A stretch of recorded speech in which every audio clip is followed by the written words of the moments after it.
can do better. We could be chasing dreams. We know what's right, and we know how it feels.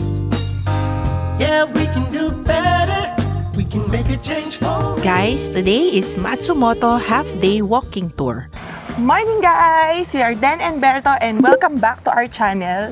Medyo maulan ngayon guys and we are still here at Matsumoto. It's actually our day 2. Dahil maulan, nagbago yung original plan namin ni Berto. So ngayon, yung Matsumoto City Tour muna tayo. Okay? Papunta tayo ngayon guys sa Matsumoto Castle. Ang kinaganda guys dito sa lugar natin. Teka lang, bakit tayo nagmamadali? Oo nga. Ay, parang wala nang ulan. Ha? Parang wala nang ulan. Oh, Parang wala na yung ulan. Wala. Ayan. Wait Actually guys, may mga bagyo-bagyo kasi ngayon. Oo nga kasi Si guys, Jiangmi nandito ngayon yung sa... bagyo na galing Pilipinas, nandito siya ngayon. Correct. Diba? Sinundan kami. Anyway, Ngayon, oh. talagang, pero ano ngayon nag-start na tayo ng 12 p.m. kasi yung bagyo lumagpas na. Oo, nakalagpas na. Oo. Pero hindi siya ganun ka-stressful ang bagyo dito sa Japan. Kasi kita nyo naman guys yung mga nilalakaran natin. O pakita namin sa inyo guys Efficient ang draining system. Tingnan mo naman yung drain nila, honey. Yung imbornal nila. O, pakita namin yung imbornal guys Yan o, diba? Aesthetic. Itong Matsumoto is actually a gateway if you're planning to go to the Japanese Alps. Tama. So, ito yung magiging home base mo kung sakaling gusto mong mag-Kamikochi, kung gusto mong mag-trek doon, kung gusto mong mag-Tateyama. This is actually 2 hours away from Nagoya City Center.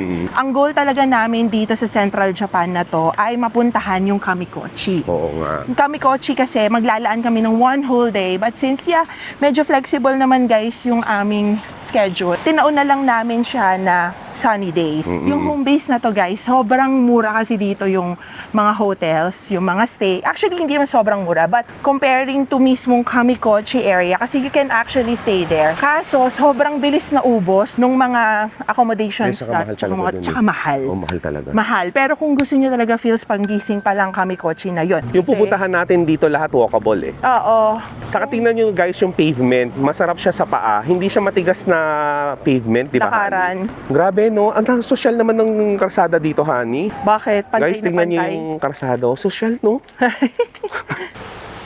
Oh, nagpipicture sila. Oh, yun na yung Uy. Alps. Oh my Ayan na yung gosh, Alps, honey. Bells. Oh, grabe, ang ganda. I can't imagine to siguro kapag ka-winter. Winter siguro punong-puno din grabe. ng mga yelo yan. No? Guys, siya nga pala, alam nyo ba kung bakit kami lagi nagja-Japan din? Gasgas na yung sa reels Kasi meron tayong family dito. Oo nga. Yung family mart. Kasi nandito yung family namin. Family mart. Family mart. Kain muna tayo guys. Gutom na kami. Sobrang ergonomic dito guys, no? Pati pagbukas ng sandwich, miski itong famichiki o pati itong paglagay ng ketchup at mustard. Guys, bumisita muna kami sa kamag-anak namin dito. Family mart, hindi pa tayo kumakain Hindi lang famichiki ang magiging favorite nyo dito. Ang sarap niya. Di ba? Cheers! Nilalagyan din nila ng famichiki to guys. Pero, gusto namin siyang namnamin ng ganito lang. Hiwalay. Sarap kasi. Sarap no? Guys, nandito na tayo sa castle. Explore na natin. Kaya siya kakaibang castle kasi iba yung kulay niya, honey. Hindi siya puti. Hindi siya Black puti. castle siya guys. Ang entrance fee dito guys ay 1,300 yen. Guys, etong castle na to, hindi siya replica. Hindi din siya ever na-renovate, na-touch up. This is the original castle talaga, built years ago. Ang galing. Ang galing. Very peculiar guys, itong Matsumoto Castle. Aside sa tinatawag siyang Crow Castle kasi kulay black siya. Kita niyo yung mga dulo-dulo niya, pataas na ganun. Kasi it mimics daw crow. Ayan. Speaking of which, ba't naisip niyo, bakit ba yung mga castle nasisira siya, ganyan. Kasi yung mga castle, guys, ito ay mga fortress. Hindi sila castle for the royalty. Castle to as defense kasi nandito yung mga samurai, nandito yung mga militar nila, expertise, ganun. Kaya ito yung unang nasisira. But come to think of it, ito, siya yan. So ito, guys, yung ginawa ng mga tao way back 400 years ago. O, diba? At saka pag nakikita nyo, guys, paano mo doon, Hali? Pag mabibilang nyo to guys, di ba? Pag tinignan nyo, 1, 2, 3, 4, 5. Okay. Di ba? 5 floors lang yan. Oo. Pero pagpasok natin sa loob, 6 floors yan guys. So, Talaga. explain ko sa inyo kung paano. Halika. Thank you. Tanggal shoes, guys. Tanggal shoes. Ang laki naman ng sapatos mo, hindi kasha. Linis ang sapatos ko, di ba? Ay, bibit-bitin. Oo nga, paano? Bakit? Iwan mo. Siyempre, may taga-bit-bit siya guys, di ba? Kaya Siyempre, magsama kayo hawak ko mag- lahat ng camera. Grabe Ay, hirap guys. ah. Hirap ah. Alam nyo kung bakit ganito ka-steep at kataas yung mga hagdan? For security. Tignan nyo to, my gosh. Ah, grabe. Ang taas ng hagdan, honey. Hindi Ganun natin siya. to guys, hindi ko sure kung okay to guys sa mga bata Senior. at saka sa mga senior. Wait, matarik siya. Tarik. Mount Matarik. Fuji. Pangsilip siya, honey. Pangsilip. Uy. Tapos meron din sa ilalim mo, pang baril kunyari, merong mga umaakyat dyan. Oo.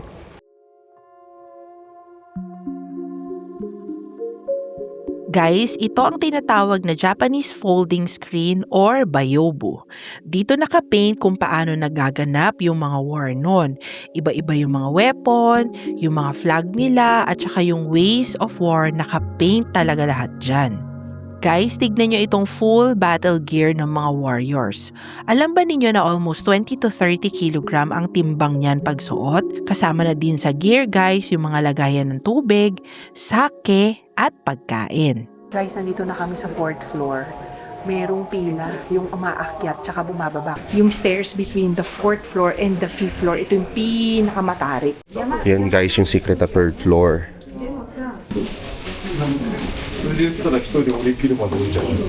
Para siyang pader, honey. Para siyang wall climbing. Para siyang pader. Tapos full equipment. Kasi sumasabit pa yung bag ko. Kasi ang Sumasabit, kaya nga. sumasabit pa yung bag ko, guys. Kasi ano nga, Untog tsaka sabit. Kaya kapag Yan napunta mauntog. kayo dito Untog guys, yung bag. experience dito and ang adventure natin guys ay yung hagdan. Hagdan. Pero pag akyat nyo dito sa pinaka top floor, Oo. ang ganda. Ganda na. ng Pakita view. namin yung view, guys, ha. Ang ganda ng Japanese Alps, honey. Grabe, no? Ang Ganda. ganda pa sa dramatic yung mga ulap. Alam nyo guys, ano ngayon eh, end of spring, start of summer.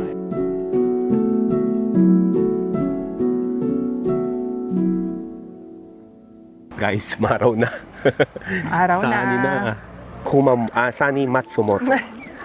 Nakakalito yung Kumamoto Matsumoto. Guys, andito na tayo sa Matsumoto Nawate Street. Yeah. Dinilaan ka nung palaka. Palaka. Guys, pag nakita nyo na tong major palakang statue na to, alam mo na nandun ka na sa street. Guys, biruin nyo, palaka na nakasakay palaka. May samurai pati yung palaka. Palaka. Talagang siya.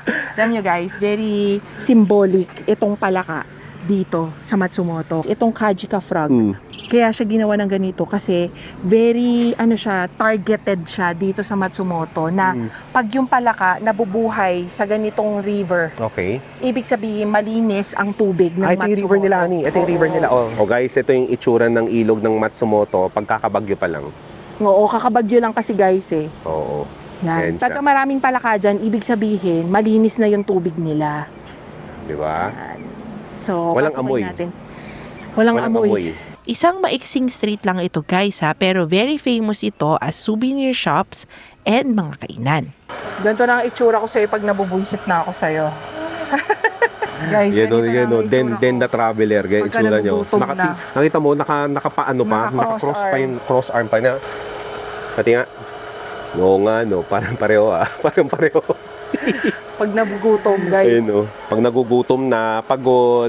Kapag inuutosan kong magkumuha ng reels. Dito kami mag-ice cream stop. 600 yen ito guys per scoop. Grabe guys, yung ice cream pangalan. Bailey kasi siya may alcohol. One dude, the dude, and one Castle Stout Fudge. Guys, kakaiba tong ice cream kasi meron siyang beer. In order Alcoholic ko. daw. Dalawa tong alcoholic, guys. Ito, Bailey kay Den, aking beer. Matsumoto beer kay Matsumoto. Berto. Masarap siya. Wow. At may beer talaga. Lasang beer? Lasang beer. Malt. Matamis siya na may malt siya. Galing, oh. Very unique experience ta. Mapait. Beer na ice cream. Beer na ice cream. Mapait siya, guys.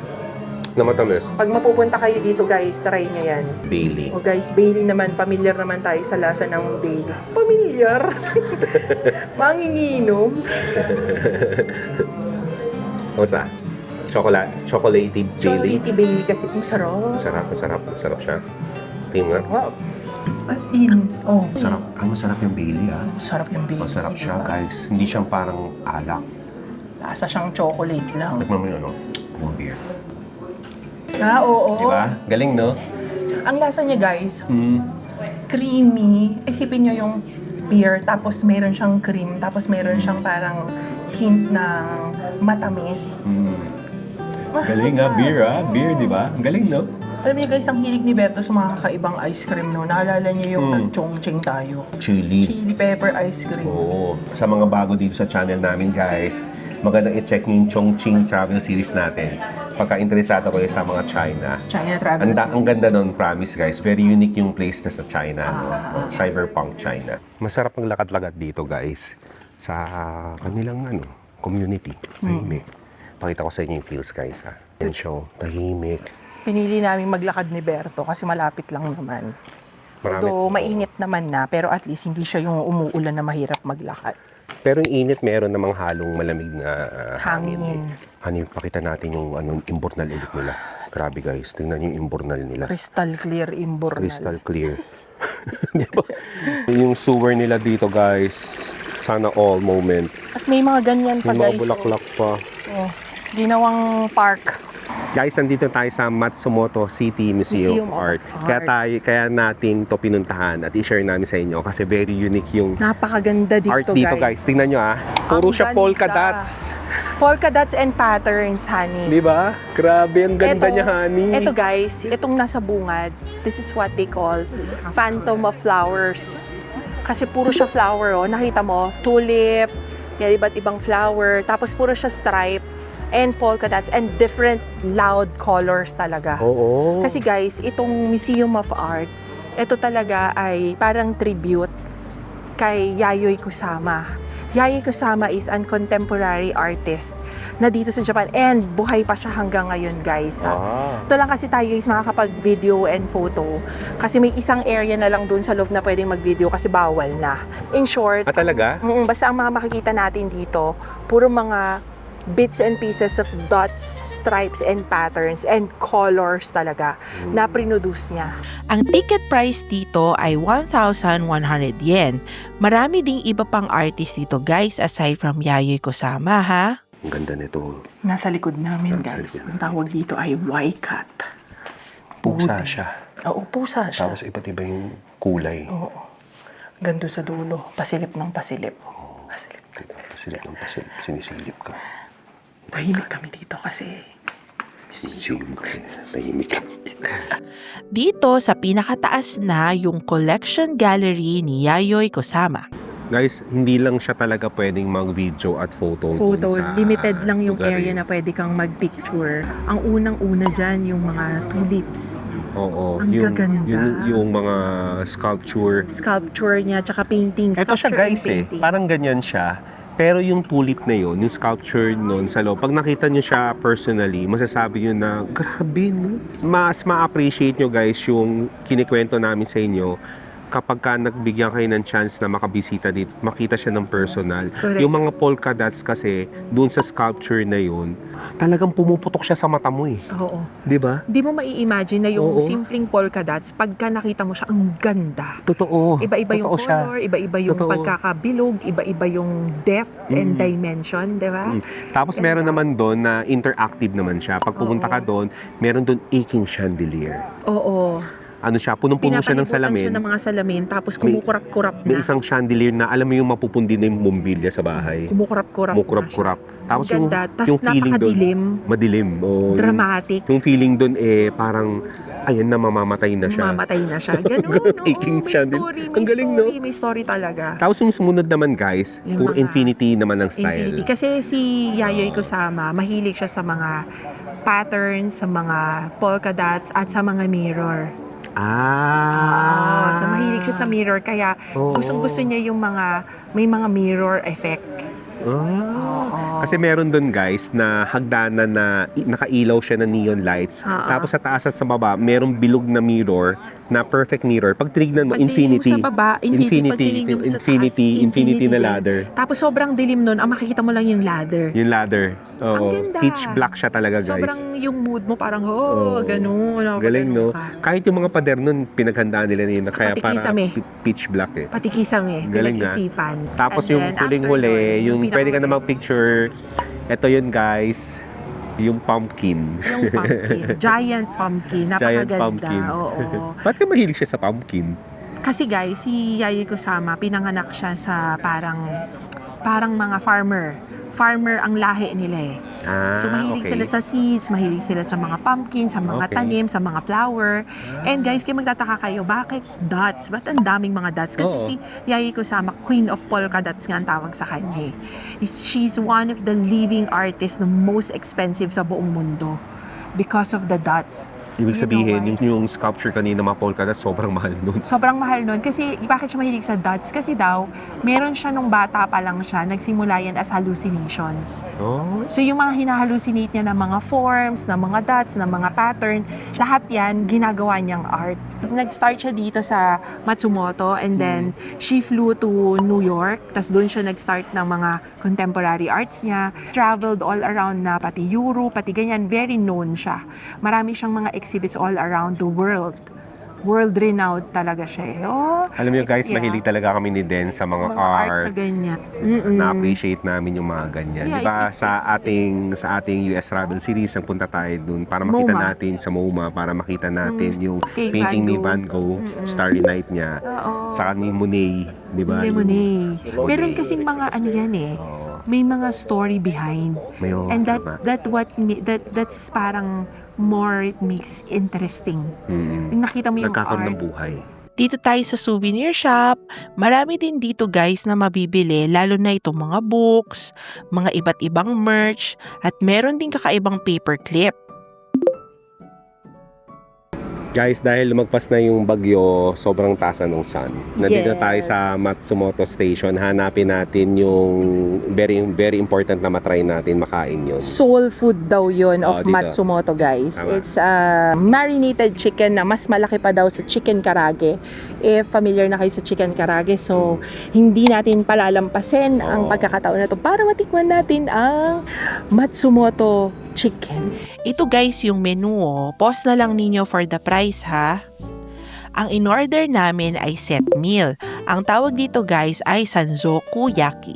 Chicken thigh ito na marinated tapos deep fried. Grabe, kalahati agad. Guys, para kayo kumakain ng Fami Chiki. Yung sarap niya. Na crunchy, nararamdaman mo Oo. yung pagmukbang mo eh.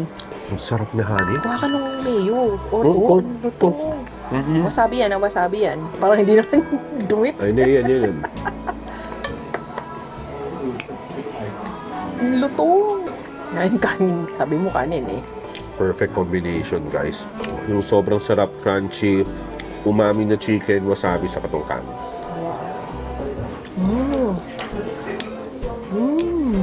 Iba yung lasa niya guys sa karage. Tapos pahaba siya, para siyang na pork chop, ganun. Kaya, thank you. Guys, di ba?